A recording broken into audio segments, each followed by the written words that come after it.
तरुण IAS के digital platform पर आपका स्वागत है। मेरा नाम है रोहित कुमार और आज हम 13 सितंबर 2022 की समसामयिक घटनाओं का बारे में पढ़ रहे हैं, जो कि द हिंदू और इंडियन एक्सप्रेस से लिया गया है और ये एग्ज़ाम के लिए हमारे बहुत ही महत्वपूर्ण है, चाहे यूपीएससी के प्रारंभिक एग्ज़ाम हो या फिर कह सकते हैं कि उसके मुख्य परीक्षा की बात हो। बाकी अन्य एग्जाम में भी आपकी बहुत ही मदद मिलेगा, क्योंकि द हिंदू और इंडियन एक्सप्रेस के हम न्यूज़पेपर को यहाँ पर डिस्कस करते हैं नए फॉर्मेट में।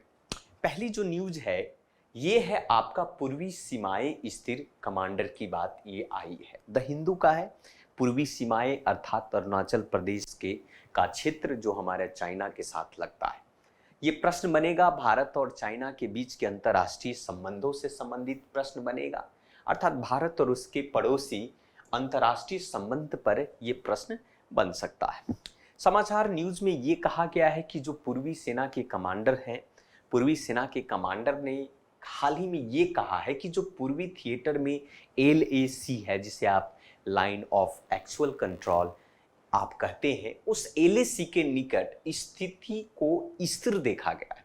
वहां अब जो है स्थिति अब तनाव की स्थिति में नहीं है, स्थिति दिन पर दिन अच्छी देखने को मिल रहा है और उस पूर्वी लद्दाख में गतिरोध के बाद भी कोई बड़ा बदलाव या रुख में कोई बदलाव नहीं आया है।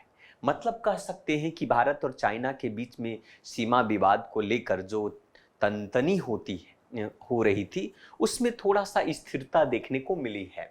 भारत और चीन ने हाल ही में पूर्वी लद्दाख के आपने देखा होगा कि गोगरा हॉट स्प्रिंग्स के इलाके में पेट्रोलियम पॉइंट्स 15 के सैनिकों को वापसी लाने की बात की थी और वापसी लाना भी शुरू कर दिया था।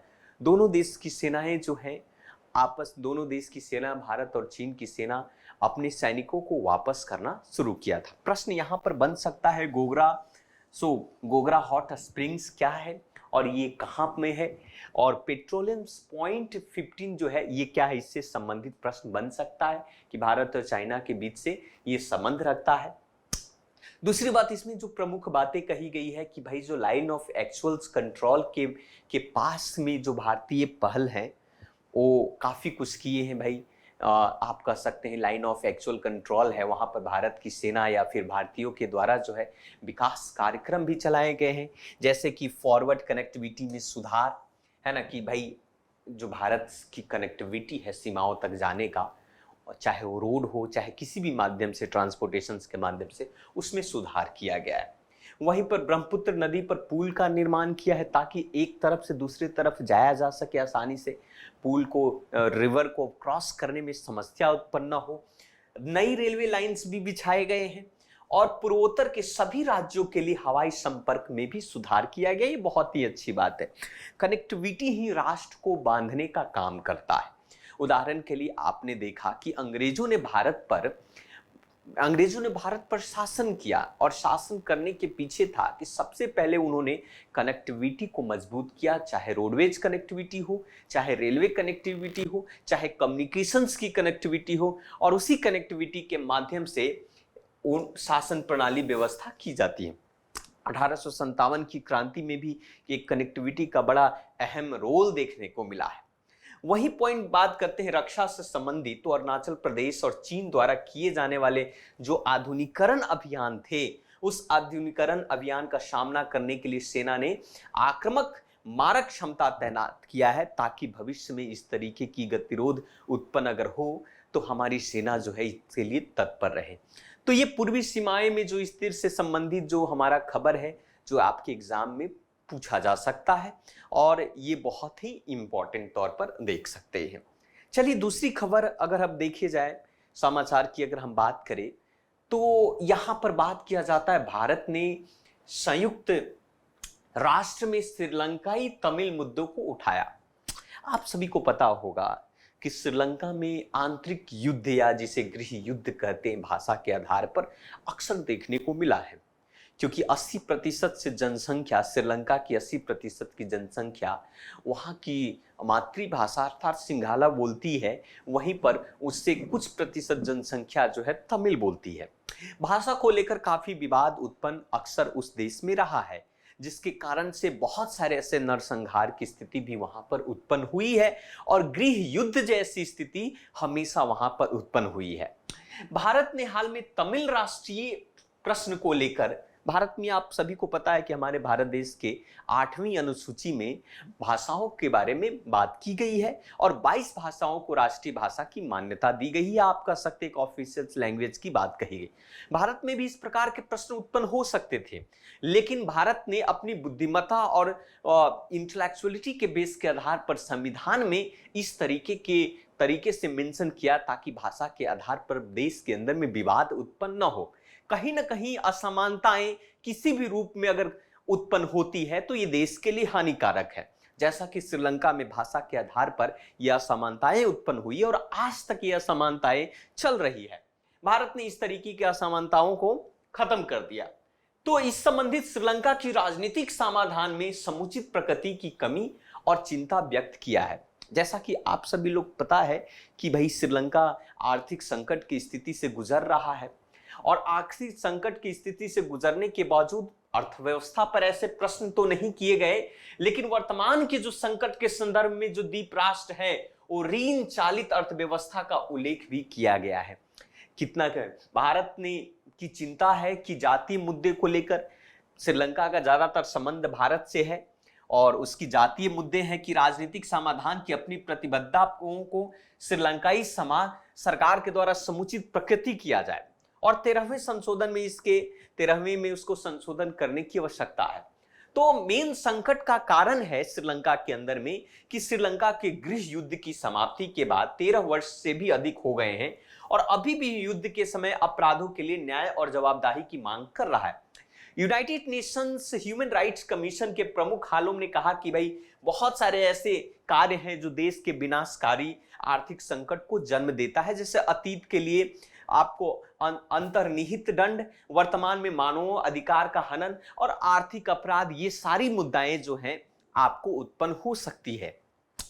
तो भारत ने संयुक्त राष्ट्र में श्रीलंकाई तमिल मुद्दे को भी उठाया जो तमिल के लिए बहुत ही महत्वपूर्ण था। हालांकि ऐसा नहीं है कि भारत सिर्फ इस मुद्दे की ही उठाने की बात की है। United Nations human rights commission के 91वें सत्र में अगर हम बात करें भारत की ओर से, तो भारत ने $4 बिलियन की महत्वपूर्ण सहायता की भी बात की है कि भारत ने श्रीलंका को आर्थिक संकट से मुक्त होने के लिए $4 बिलियन की महत्वपूर्ण सहायता भी दी। लेकिन इसके साथ साथ आर्थिक विकल्पों पर भी कोई सार्वजनिक टिप्पणी उन्होंने नहीं किया। आर्थिक संकट, ऋण संचालित अर्थव्यवस्थाओं को सीमाओं से संबंधित भी बात की है। तो ये प्रमुख मुद्दाएं बन जाता है कि भारत जो है किस प्रकार का स्टैंड अपने पड़ोसी मुल्कों के लिए ले रहा है और एक रणनीति और एक कूटनीति या कह सकते हैं ये आपका विदेश नीति एक बेहतर हो सकता है। चलिए हम बात करते हैं, अभी का सबसे प्रमुख है फ्रांस की बातें हैं। फ्रांस ने विदेश मंत्री के 3 दिवसीय भारत यात्रा आज से शुरू हुआ। इंडियन एक्सप्रेस का खबर है ये। और फ्रांस जो है हमारा एक कह सकते हैं कि एक बेहतर पार्टनर कह सकते हैं। फ्रांस और भारत के बीच में अक्सर व्यापार प्रसार अक्सर देखने को मिला है। फ्रांस की विदेश मंत्री भारत आ रहे हैं और उस 3 दिवसीय एक तरीके से कह सकते हैं यात्रा है और इस दौरान वो प्रधानमंत्री से मिलेंगे, साथ साथ में हमारे एनएसए से मुलाकात भी करेंगे, नेशनल सिक्योरिटी असेंबली, वो कह सकते हो आप, है ना। दोनों पक्ष आपसी में काफी चीजें पर बात होगी, द्विपक्षीय समझौता होगा, क्षेत्रीय अंतरराष्ट्रीय मुद्दे पर समझौता होगा। साथ साथ में जो है भारत और फ्रांस के बीच लंबे समय से चल रही जो रणनीतिक साझेदारी है उस पर भी बात होगा। खास करके अगर हम चर्चा की बात करें तो चर्चा का 3 महत्वपूर्ण क्षेत्र है, क्षेत्रीय और वैश्विक सुरक्षा का मुद्दा, मजबूत रक्षा सहयोग और भारत के साथ फ्रांस के आतंकवाद विरोधी सहयोगों का एक कार्यान्वयन पहल। ये प्रमुख 3 चीजें मुद्दे हैं जो फ्रांस और भारत के बीच में किए जाएंगे। यहां तक कि ये बात होगी कि यात्रा दोनों देशों के प्रमुखता रूप से बात की जाएगी। और भी मुद्दे हैं जैसे व्यापार का मुद्दा हो, रक्षा का, जलवायु का, प्रवास का, शिक्षा का, स्वास्थ्य का, इन सभी मुद्दों पर भारत और फ्रांस एक दिवसीय या कह सकते हैं द्विपक्षीय योजनाबद्ध रूप से वार्तालाप करेंगे और इस मुद्दे पर सहयोग करेंगे एक दूसरे का। तो ये प्रमुख खबर है। अब चलिए हम बात करते हैं कुछ और भी सबसे जो प्रमुख खबर जो हमारे एग्जाम के लिए प्रमुख हो सकता है, इस पर भी हम चर्चा करेंगे। अभी कुछ दिन पहले हम बांग्लादेश में भी हम लोगों ने देखा, भारत और बांग्लादेश के बीच में समझौता हुआ है ना। तो चलिए एक और भी बात करते हैं जो GS3 का प्रश्न बन सकता है, और ये GS3 का प्रश्न है इन्वायरमेंट से संबंधित आपका। हम सभी को पता है कि नाम्बिया का नाम सुना होगा। नाम्बिया से 8 चीते, जिसको लेपर्ड आप कहते हो, 8 चार्टर्ड प्लेन के माध्यम से भारत लाया जाएगा, अर्थात वहां की राजधानी जो विंडहोक से रवाना होंगे, और इसी सप्ताह जो है राजस्थान की राजधानी अर्थात जयपुर में उसको लाया जाएगा। नाम्बिया से प्रश्न बन सकता है कि 8 चीते जो भारत में आए वो कहां से आएंगे? नाम्बिया से आएगा। दूसरी बात है कि ये चीता स्थानांतरित किया जा रहा है, उन्हें हेलीकॉप्टर से कुन्नो नेशनल पार्क में ले जाया जाएगा। प्रश्न बन सकता है कि कुन्नो नेशनल राष्ट्रीय पार्क कहां है ना, राजस्थान, और प्रधानमंत्री की निगरानी में समर्पित की जाएगी। ये एक तरीके से कह सकते हैं कि कुन्नो राष्ट्रीय उद्यान में 20 चीतों को रखा जा सकता है और उसका पुनः स्थापना किया जा सकता है। चीते को लेकर लेपर्ड बहुत सारे अधिनियम एक्ट भी लाए गए, योजना भी चलाया गया था, फिर से भारत के अंदर में उसको चीते को लाया जा रहा है। चीते शुरू में लगभग 1 महीने के लिए क्वारंटाइन बाड़ों में रहेंगे, फिर 6 वर्ग किलोमीटर में इसको शिकारी रोधी होल्डिंग सुविधाएं भी चलेगी, एक लाइव शिकार की मेजबानी भी किया जाएगा कुछ महीने तक। तो कहने का मतलब चीता को फिर से भारत के अंदर में री इंट्रोड्यूस किया जा रहा है, और वो नाम्बिया से लाया जा रहा है भारत के अंदर में, और भारत के कुन्नो राष्ट्रीय उद्यान में उसको पुनर्वास उसको रखा जाएगा। तो ये प्रश्न बन सकता है कि किस में रखा गया है ना, रेडियो कॉलर भी पहनाए जाएंगे।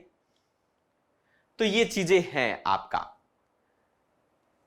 तो ये आपको एक तरीके से एक और भी सबसे अहम खबर है, और इस पर भी हम लोग चर्चा कर लेते हैं। चर्चा ये है कि भाई जो भारत का जो हमारा फॉरेक्स है, फॉरेक्स जिसको फॉरेन एक्सचेंज रिजर्व भी कहते हैं, आपको पता है कि भारत विश्व का चौथा सबसे बड़ा फॉरेक्स रिजर्व वाला देश है, ये IMF का रिपोर्ट है। और लेकिन एक चीज देखने को मिला है कि हमारे जो वैश्विक मौद्रिक नीति है, जिसे आप ग्लोबल मॉनेटरी प्लान भी आप कह सकते हैं, तो उसमें सख्त होने के कारण जो है देश के बाजारों में जो विदेशी अंतर्वाह है, जो फॉरेन आप कह सकते हैं रेमिटेंस हुआ, ये FDI हुआ, FII हुआ, है ना, उसमें थोड़ी सी कमी होने के कारण भारत की जो विदेशी मुद्रा भंडार 2 साल से निचले स्तर पर आ गई है। मतलब हमारा जो फॉरेन एक्सचेंज रिजर्व है, आपका विदेशी मुद्रा भंडार जो है वो नीचे आ गया। आप सभी को पता होगा कि जो फॉरेक्स रिजर्व होता है वो रिजर्व बैंक ऑफ इंडिया के द्वारा मैनेज किया जाता है, उसमें विदेशी मुद्राएं होती है, साथ साथ में गोल्ड रखा जाता है, और तथा SDR होता है। SDR का मतलब स्पेशल ड्रॉइंग राइट्स होते हैं, जो कि IMF के द्वारा डिसाइड किया जाता है। इन सभी चीजों को मिलाकर हम फॉरेक्स कहते हैं। तो सितंबर में ये देखा गया कि हमारा जो फॉरेक्स है 553.1 बिलियन डॉलर रह गया। 600 से अधिक हमारा फॉरेक्स हुआ करता था, 600 बिलियन डॉलर हुआ करता था, लेकिन 2 सितंबर के सप्ताह तक जब इसको देखा गया तो 553.1 पर घटकर रह गया, और अक्टूबर 2020 के बाद ये सबसे कम देखने को मिला है। तो आप कह सकते हैं कि भाई भंडार में सबसे बड़ी गिरावट का कारण क्या हो सकता है? आखिर भारत के भंडार में गिरावट आ रहा है तो इसके पीछे कौन कारण है, क्या कारण हो सकता है? बढ़ते डॉलर के मुकाबले में 80.14 का रिकॉर्ड निचला स्तर हो गया, रुपया का नीचे गिरना, या कह सकते हो कि रिजर्व बैंक ऑफ इंडिया के मुद्रा बाजारों में हस्तक्षेप करना। कई कारण हो सकते हैं, कोविड-19 के भी कारण है, तो कई कारण है। इसके कारण से आप देख सकते हैं कि हमारा जो विदेशी मुद्रा भंडार है वो गिरावट आ रहा है। भारत जो विश्व में सबसे ज्यादा विदेशी मुद्रा भंडार चाइना के पास है, उसके पास आप देख सकते हैं जापान के पास है, जर्मनी के पास है, भारत के पास चौथे नंबर का सबसे बड़ा है। और ये सोचने वाली बातें हैं, उस पर काम करने की आवश्यकता है। तो आज के लिए इतना ही रखते हैं, ये बहुत ही महत्वपूर्ण था। हम इसी वीडियो के अंतराल में इससे संबंधित जो हमने डिस्कस किया, हम क्विज आपके सामने लेकर आ रहे हैं जो आपके एग्जाम के लिए बहुत ही महत्वपूर्ण होगा। आपके करंट अफेयर के सारे क्वेश्चंस आपको उसमें कंप्लीट हो जाएंगे। तो अब से इस चैनल पर आपको यूपीएससी के करंट अफेयर और द हिंदू और इंडियन एक्सप्रेस से संबंधित जो है क्विज आपके सामने आने वाला है। आप उसे ज्वाइन कीजिए और साथ साथ में अपने एग्जाम को बेहतर बनाइए। So thank you very much. मिलते हैं दूसरे वीडियो में द हिंदू और इंडियन एक्सप्रेस की खबर के साथ। Thank you very much. धन्यवाद।